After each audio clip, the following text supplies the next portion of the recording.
Hello, welcome to Applied Financial Accounting. For those who are watching my videos for the first time, what I apply here is explaining the complex financial accounting in easy languages, but with examples. And whatever I record is kind of live, it will not be edited. And in case I see some errors after the recording, I will try to correct them in the following video. So with that said, this is a series of videos that I will be following to explain the four financial statements. And for those who have not watched the last two videos, I highly encourage you to do that. The first one is accounting equations, and the second one is income statement. The reason I'm saying is that because they are connected. So on today's video, we're going to cover owner's equity statement, which is one of the four financial statements.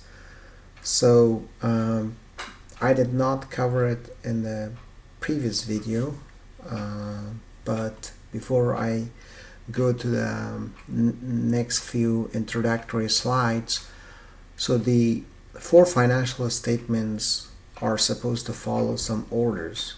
So it starts with income statement, followed by owner's equity statement, balance sheet, and then a statement of cash flows.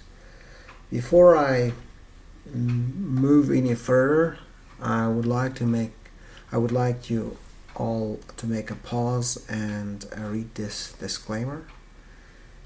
And for those who are interested to know who this person is making all these videos, this is a short introduction about myself. And here is the owner's equity statement. So what is it? What do we mean when we say owner's equity statement? So equity means different things in different industries, but when it comes about finance and accounting, and owner's equity statement in this context, it means that how much is the share of the owners to the business.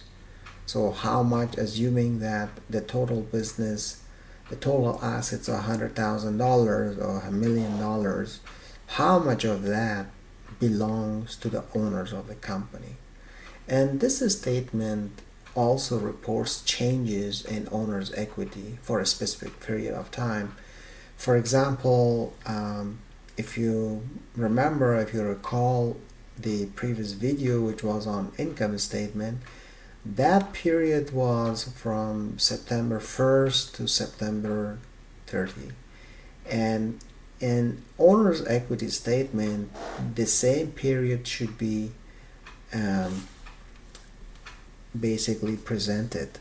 So in here we should be saying that if the owner is making money, what are the changes, if they are making losses. In addition to that, we should also be beginning the statement with explaining what the owner had before the period started. So to make it a bit easier to follow, I would like to invite you to basically look at the example that I've prepared already on Excel sheet. So let me pull out that Excel example, and in here we have a sample of owner's equity statement. And for disclosure, I want to mention that we are following GAAP, and GAAP stands for Generally Accepted Accounting Principles. It's followed in the United States of America. And the way GAAP guides us on the format of owner's equity statement, it starts with the name of the company. So the name of our company, or the company that we are preparing the owner's equity statement, is Always Right, Never Wrong Corporation. And then followed to that, we write owner's equity statement, and we should be explaining that. If you remember, for income statement we wrote income statement, but for owner's equity we write owner's equity statement. And then we should also be mentioning the period that ended. For example, in this example we have for the month ended September 30th, 2025. So what we do is that we start with owner's capital September 1st. So before we are reporting the period, we should be saying that how much the owner had in advance. So if you recall from the case study on accounting equations, so the owner had nothing at the beginning. So therefore, because the owner had nothing, we put here 0. And the next line item that we add is investment. So if you remember on accounting equations, the owner invested $25,000 to start the business. So therefore, what we do is that we can either type $25,000 here, or we can, use some basic Excel skill, just to bring the owner's equity, copy that cell, and bring it here. So then followed to that, the next line item that we need is the net income. So net income, so we did in the previous video on how to get net income.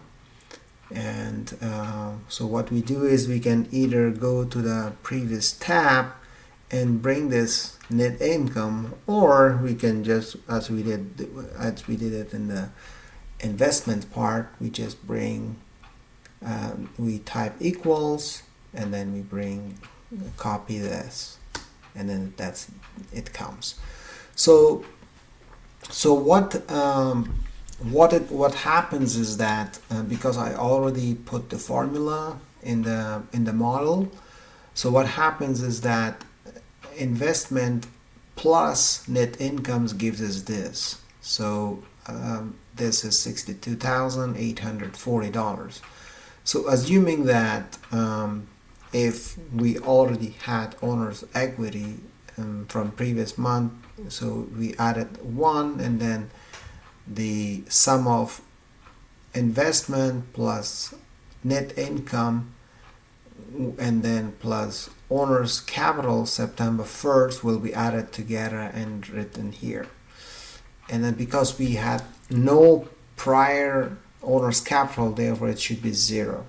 So what else is missing? So we should be then writing here less drawings. Drawings in this context is not the painting, but in the context of accounting,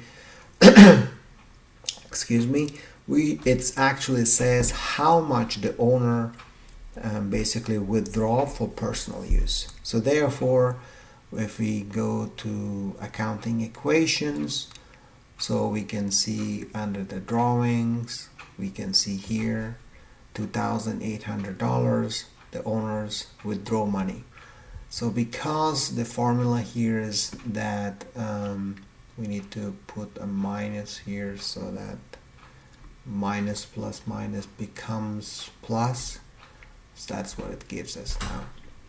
And so the owner withdrew $2,800, so 62,840 minus $2,800 gives us $60,040.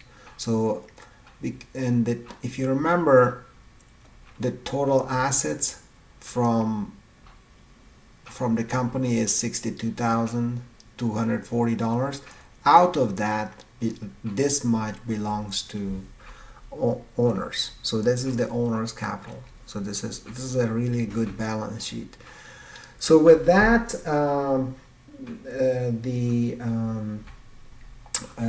the presentation on owner's equity ends.